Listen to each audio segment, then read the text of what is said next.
Salve rapaziada, primeiro vídeo aqui do canal Colossal de Itaquera. Bom, esse canal vai ser mais para um desabafo pós-jogos, falar um pouco sobre o dia a dia desse clube desgraçado que a gente tanto ama, né? Que faz a nossa vida ser boa pra caralho, mas que também faz a nossa vida ser um completo lixo durante a semana quando perde. Falar um pouco também dos jogos, das atuações de jogadores, da nossa direção, que tá difícil, tá cada vez mais difícil, mas que São Jorge vai nos abençoar e a gente vai conseguir salvar do rebaixamento. E vamos começar só pra dar uma base nossa, né? Esse ano tá sendo um ano de mudança muito drástica no clube, porque a gente sai de uma gestão horripilante, ridícula, nojenta, todos os nomes e adjetivos que podem ser de ruins cabem a renovação e transparência, né? Vamos colocar aí, desde 2014 vem fazendo péssimas negociações. Óbvio, a gente tem muitos títulos durante a renovação e transparência, né? Mas a gente tem que entender também que trouxe um rombo gigantesco pro clube. O Corinthians em 2018 tinha 400 milhões de dívida quando o Andrés assume, depois da gestão do Roberto de Andrade. Depois aí aquele pós-2017, que a gente é campeão paulista, campeão do brasileiro, desacreditado. E aí em 2018 veio o Andrés com a velha lábia dele, né? Como ele sempre consegue chegar. E aí trouxe jogadores inexplicáveis, trouxe negociações inexplicáveis que a gente nunca vai conseguir entender. A gente só vai saber isso de fato, o quão rombo o Corinthians se encontra, quando de fato a gente ter uma diretoria transparente, uma diretoria que fale a verdade, que enquanto isso a gente sempre vai ficar na mesmice de encontrar culpados, mas a gente sempre sabe que os verdadeiros culpados nunca vão ser punidos. Primeiro porque o conselho, do conselho do Corinthians não existe, né? É algo inexistente nesse clube. Os sócios também, têm uma boa representatividade nisso também, pelas recentes escolhas, né? Desde a volta do Andrés, a escolha do Duílio. Então é algo muito presente no clube, o alto ego, né? De querer o próprio e tá cagando pro bem do clube. A gente tem como um dos maiores exemplos do que aconteceu com o Corinthians o Palmeiras. O Palmeiras, quando cai em 2012, quando o Corinthians é campeão da Libertadores, o Palmeiras tem uma dificuldade absurda em 2013. Faz contratações inexplicáveis, fez vaquinha para contratar o Wesley, tá ligado? Uma contratação que na época foi ridícula.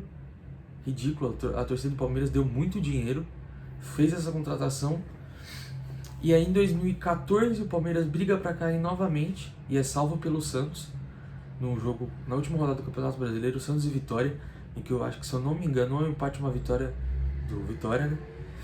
E aí chega em 2015 o Paulo Nobre, e aí foi um cara que mudou a gestão de clubes no estado de São Paulo. Esse cara, ele revolucionou isso. Por quê? O Palmeiras em 2015 não tinha um excelente time, não tinha nada disso.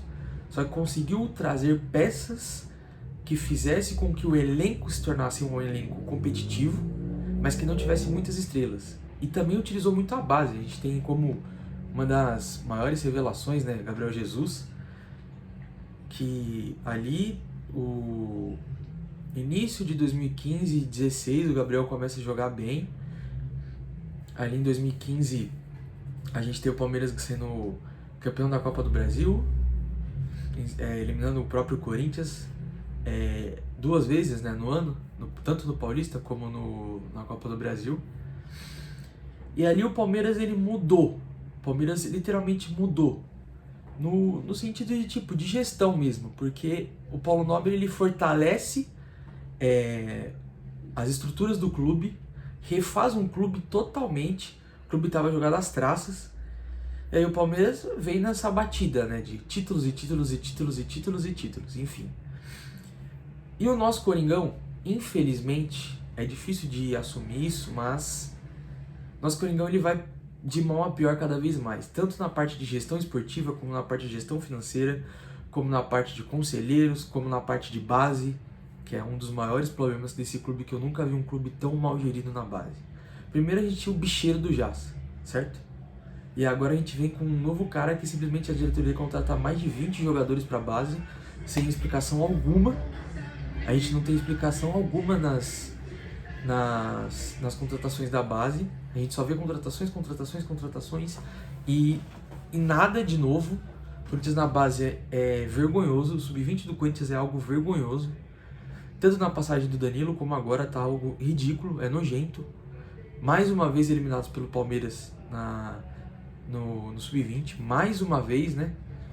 Já não basta ser 3, 4, se não me engano, anos consecutivos iguais. A gente tem mais um ano igual na base. Beleza, temos o título da Copinha, enfim. Isso não justifica o que está sendo feito o trabalho. E aí, a gente... No início do ano, a gente olha o Augusto Melo. A gente, temos algo diferente, né? Temos algo novo que vai mudar esse clube.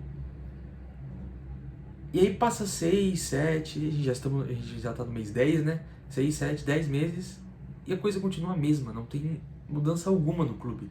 É óbvio, as coisas precisavam, algumas coisas que eram para ser mudadas mudaram.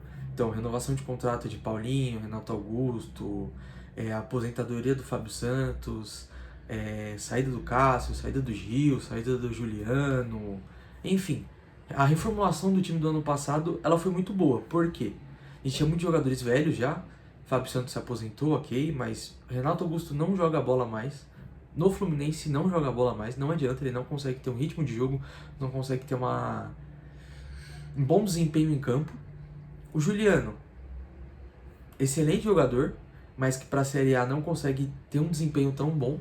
Tanto que na Série B está indo muito bem, um ano muito regular do Juliano. Talvez ali bem parecido com o 2022 dele, muito bem parecido, um ano muito regular. Gil também, eu digo a mesma coisa, péssimo ano do Gil ano passado, péssimo, mas um ano muito regular do Gil na Série B pelo Santos. Eu acho isso bem positivo para o torcedor do Santos, porque apesar de ter caído, enfim, receitas caíram, é um ano bem regular do Santos, bateu final de Paulista, enfim, né? E aí, o início, os 6 primeiros meses foi uma lástima no Corinthians, uma lástima. Péssimas contratações, tanto na parte de gestão de clube, Rubão, vai de bet, que a gente sabe todos os acontecimentos, e a gente até agora não sabe do que vai dar, porque não saiu nada conclusivo ainda, enfim. E nas contratações também, as contratações foram inexplicáveis, 52, 53 milhões em Pedro Raul e Mateuzinho, somando os dois jogadores foi mais que o valor do Garro,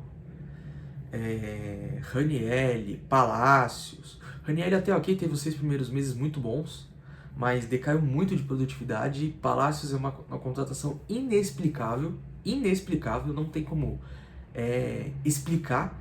O cara teve 15 minutos em campo, em 10 meses de Corinthians, lesão, não para de ter lesão, é inacreditável isso. Pedro Raul não preciso nem falar, né? Acho que todo mundo já tem um consenso entre todos os torcedores do Corinthians, a contratação do Pedro Raul. E aí passa esses 6 meses de dificuldades, chega essa janela de meio do ano, que aí eu falo parabéns Fabinho Soldado, parabéns. Excelente contratações, muitas boas contratações. Carrilho, Depay, Martínez, Hugo, André Ramalho, excelentes contratações. Gustavo Henrique, assim, o time do Corinthians melhorou em muito. E aí traz o Ramon. O Ramon, o ano passado no Vasco, O trabalho dele foi ok, salvou o Vasco da zona de rebaixamento, mas é um trabalho com muitas ressalvas. Por quê? Não sei, então, provavelmente a maioria dos corintianos não acompanharam o ano do Vasco. Então a gente olha aquele ano no Vasco de 2023, o Vasco foi exatamente a mesma coisa do Corinthians. É um ano muito irregular, e com o Ramon também foi muito irregular. Terminou ali na Bacia das Almas, se salvando na Bacia das Almas, porque de 10 possibilidades, se eu não me engano, o Vasco tinha 6, alguma coisa assim, 5 possibilidades ou 6, alguma coisa assim. E era um Vasco que tinha um ponto extremamente forte que eu não vejo no Corinthians há uns... Você pode colocar aí uns 7 anos já, que é a bola aérea. O Vegetti é um cara, um centroavante espetacular, espetacular. Acho que poucas vezes eu vi um centroavante tão bom de bola aérea, que nem eu vejo o Vegetti jogando. Então, esse foi um ponto que ajudou muito o Vasco no passado, o Vegetti. E que a gente não tem um centroavante nesse estilo de jogo, que é um estilo que deu muito certo no Vasco no ano passado, né? Essa bola aérea, esse jogo com o Vegetti de apoio, de fazer pivô, 1-2. Então, o que eu acho, né? Que o Ramon tá bem perdido em relação às peças, porque o Coronado não consegue jogar com o Garro. Não sei o motivo, eu não sei se é falta de intensidade do Coronado ou do Garro. Quando os dois jogam, o Corinthians sofre muito pelas pontas. E quando, agora, né, os últimos 3 jogos, a gente pegar o recorte dos últimos 3 jogos, o Garro muito mal. E aí o Coronado entra nas partidas e a gente não tem uma resposta. Não tem uma resposta do Coronado. Erra passes, muitos e muitos lances de jogo, muitos que o Corinthians sofre por causa dele. Erra passe, erra jogada, erra tentativa de drible, erra tomada de decisão. Então, assim, acho que o Ramon tá meio perdido nesse sentido de criação de jogadas. Outro erro que ele tá cometendo muito é o Thales. Não ter colocado o Thales mais. Acho que é muito importante o Thales voltar a ter esse ritmo de jogo. Ele foi muito importante pra gente, ele é muito importante pra gente. E aí, sendo muito sincero, na quinta-feira foi assim um dos piores jogos que eu vi em relação a mudanças que o Ramon fez. Inexplicável a entrada do Romero, e minha opinião, tá? A torcida pode amar o Romero, enfim. É inexplicável o Romero atuar ainda no Corinthians. Pra mim já chega, deu, já era. Pra mim é tchau, final do ano, não tem como mais ficar. É inexplicável, ele entra com o Romero num 4-2-4, joga Martínez e Carrilho, se eu não me engano, que fica no meio campo, tira o Charles. E aí ele coloca o Romero de ponta, pensando num 4-2-4, um 4-4-2. Enfim, não sei a ideia ali com Depay e Garro de centroavantes. Um 4-4-1-1 com Garro de meia, o Depay de centroavante, o Yuri aberto numa ponta, o Romero na outra. Enfim, não funcionou em nenhum momento. E aí, volta pro segundo tempo, a mesma coisa, o Corinthians com um buraco enorme no meio campo, enorme, não consegue criar nada o segundo tempo inteiro. E aí, de vez ele fazer o óbvio, ele consegue fazer o mais difícil. Ele tira um volante, coloca um volante e fica a mesma coisa. Ele traz o Alex Santana de volta e fica a mesma coisa no jogo. A gente não teve uma diferença em nada. Por isso praticamente quase não criou jogadas no segundo tempo. Tirando aquele de lance do finalzinho do Depay, que a bola passa raspando, por isso praticamente não criou. E o chute do Garro, você não criou o jogo. Não criou, tá ligado? Então, Ramon tá bem perdido. Espero que segunda-feira o Corinthians ganhe esse jogo, que eu acho que eu posso colocar que é o segundo jogo mais importante desse ano. O primeiro foi contra o Atlético Paranaense, esse é o segundo jogo mais importante do ano, porque tem que ganhar, fazer os 6 pontos, e isso é o que interessa. Por quê? A gente tem uma tabela contra o Grêmio, pega time lá de baixo, Vitória e Fluminense se enfrentam, a gente tem muitos times lá de baixo, tudo se enfrentando. Então, a gente necessita dessa vitória. É muito importante que o Corinthians ganhe esse jogo. Até porque, como eu acabei de citar, né? A gente tem Grêmio, Atlético Goianiense, Flamengo e Juventude. Então aí já são jogos que podem matar um clube. Fluminense e Vitória também. A gente tem Bragantino e Botafogo, uma vitória do Botafogo também é muito boa pra gente. Já joga o Bragantino de novo na briga. Criciúma e São Paulo a mesma coisa. Então assim, a gente precisa dessa vitória contra o Cuiabá. Precisa muito dela. E também precisa que os jogadores voltem a se recuperar. Garro, precisa muito que o Garro volte. O Yuri tá fenomenal em campo.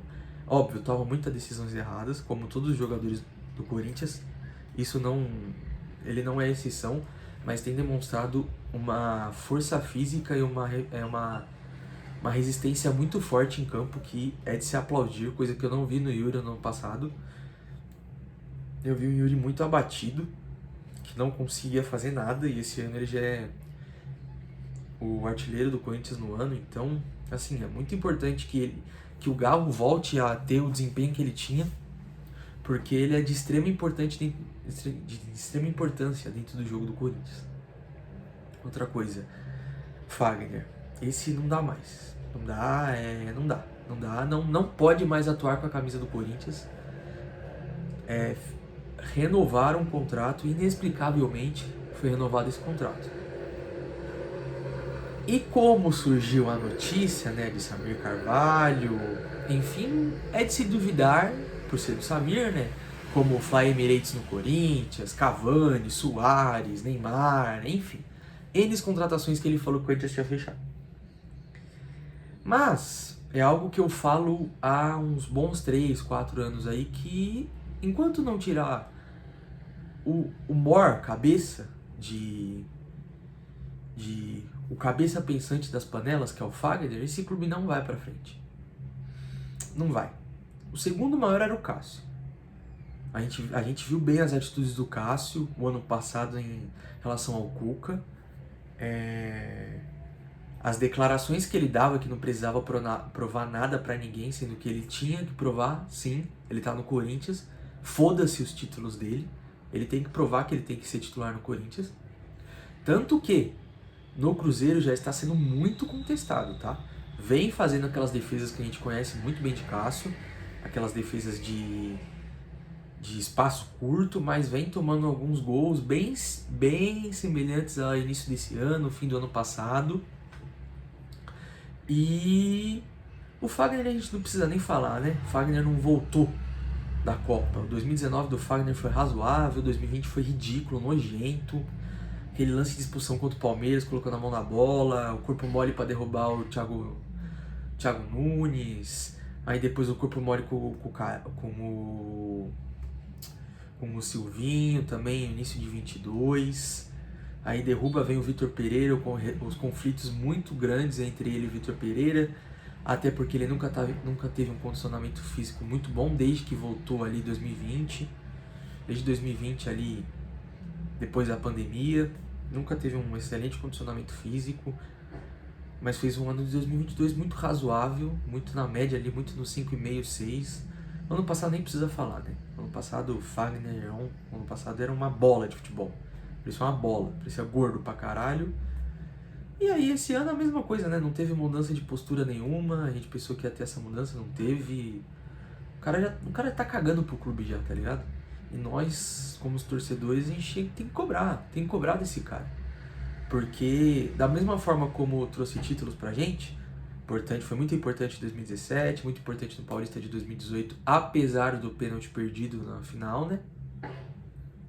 Muito importante no Paulista de 19, mas tem que ser cobrado independente de títulos. É uma coisa que eu sempre falei do Cássio. O Cássio ele tinha que ser cobrado da mesma forma como todos os jogadores são. Não é porque ele tem um título, não é porque ele tem Libertadores, Mundial, foi foda pra caralho na história do clube. Pra mim, é meu goleiro como referência. E pra mim é o maior goleiro da história do Corinthians. Mas não é o melhor, pra mim o melhor é o Dida. Mas, apesar de tudo isso, tinha que ser cobrado da mesma forma. É o jogador que tá jogando no Corinthians, tá ligado? Tem que ser cobrado. Não importa se ele é ídolo ou não. Da mesma forma que a gente cobrou o Renato, tem que ser cobrado o Cássio, tem que ser cobrado o Fagner, como sempre foi, entendeu? Então acho que Acho que esse ano tá sendo um ano bem de reflexão pra gente como torcedor, porque é um ano muito difícil, um ano muito complicado. O Corinthians brigou pra cair no Paulista. Desde o ano passado também, no ano passado também brigou pra cair no Paulista, brigou pra cair esse ano de novo no Paulista. Foi ali até a semi da Copa do Brasil. Os 2 jogos o Ramon errou muito nos 2 jogos. Time muito apático. E aí, a gente tá na semi também de Sul-Americana, um jogo apático do Corinthians na quinta-feira, mas brigando também para cair na zona no Brasileiro. Então, é um ano de muita reflexão pra gente como torcedor. A gente tem que parar, olhar, ver em que nível a gente tá e entender que tem que ser mais cobrado. Beleza, a torcida tá sendo excelente em relação a abraçar o clube, mas tem que cobrar. Tem que ser cobrados também, eles têm que cobrar, porque a gente não pode ver as últimas atuações apáticas do Corinthians em campo. O jogo contra o Flamengo e esse jogo contra o Racing foram 2 atuações bem apáticas do clube. Então é de se pensar muito e entender que, apesar de todos os erros dessa gestão, como eu já disse aqui, trouxeram bons jogadores, trouxeram ruins jogadores também, fizeram ótimas negociações em relação ao Wesley. Foi uma negociação muito boa, porque ele já estava querendo sair também, né? Então foi um valor muito bom. Enfim, acho que o Coringão vai sair dessa zona.